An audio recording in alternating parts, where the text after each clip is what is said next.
नमस्कार. धर्मेंद्र प्रधानांचा राजीनामा आला.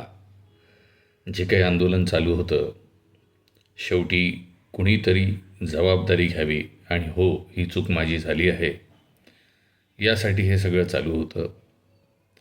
त्याची काय चौकशी होईल, काय नियमात बदल होईल, हा भाग वेगळा आहे.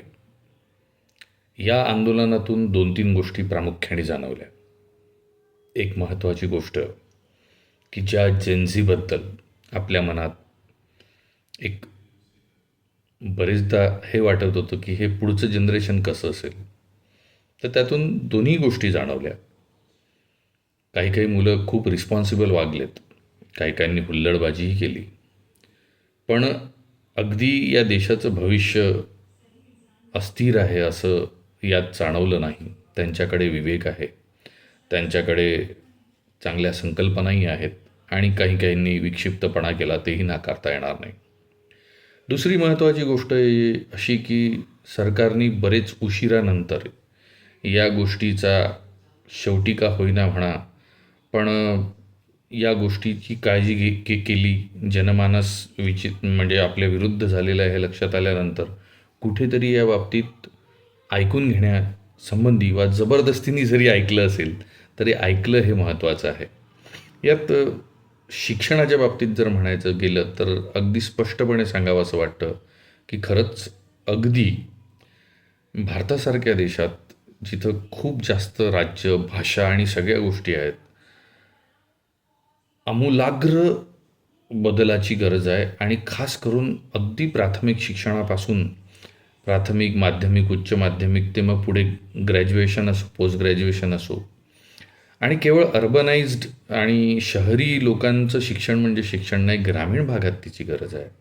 स्कूल चले हम अटल बिहारी वाजपेयींच्या वेळेस जे कॅम्पेन होतं मागच्या काही वर्षांमध्ये, आणि असं नाही, हा मागच्या सरकारचं पण अपयश आहे त्याच्यात, आणि यांनी हे पुढे कॅरी फॉरवर्ड केलं आहे की साधारणतः 90,000पर्यंत शाळा पूर्ण भारतात बंद झालेल्या आहेत.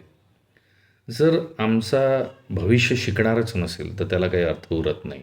मग आपल्या इथून अमेरिकेत जाणारे लोक मारे सांगतात, नाही हो, आमच्या तिथे तर सगळं मोफत शिक्षण आहे आणि बस पण मोफत, शाळा पण मोफत आणि सगळं असं तसं तसं.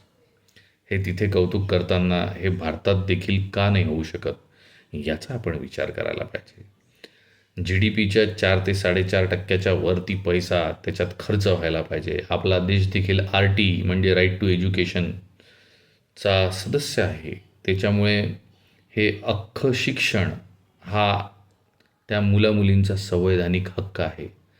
पण काही धनदांडग्या शिक्षण सम्राटांच्या हातात शिक्षणाच्या चाव्या, शिक्षण या गोष्टीच्या चाव्या देऊन द्यायच्या कारभाराच्या, आणि तुम्ही सांभाळत बसा, आणि ते प्रचंड मोठ्या फीज वसूल करतात. आज NCERTचं पुस्तक किती स्वस्त येतं, पण ते न घेता स्वतःचे वेगवेगळे पब्लिकेशन्स, आणि मग त्यातून प्रत्येक प्रकारची लूट, ती युनिफॉर्ममध्ये असो, ती शिक्षणाच्या सिलेबसमध्ये असो, कॅम्पसेसमध्ये असो, ॲक्टिव्हिटीजमध्ये असो, प्रोजेक्ट प्रेझेंटेशनमध्ये असो. आणि यातून मिळतं काय, तर तितकंच चांगल्या पद्धतीचं शिक्षण मिळत नाही, हे तेवढंच सत्य आहे. जेव्हा की आपण देखील शिकलो आणि साध्या शाळा होत्या, साधे शिक्षक होते, पण त्यांनी जीवन जगण्याचा वस्तुपाठ आपल्याला शिकवला होता. खरंच माझी सर्वोच्च नेतृत्वाला विनंती आहे की शिक्षण या गोष्टीसाठी खूप खूप खूप काहीतरी करण्याची गरज आहे. आणि जसं तुमच्या याबद्दल बोललं जातं की मोदी है तो मुमकिन है, तर हे मुमकिन करून दाखवा. नुसतं मोठमोठ्या घोषणा वल्गना करण्यात अर्थ नाही.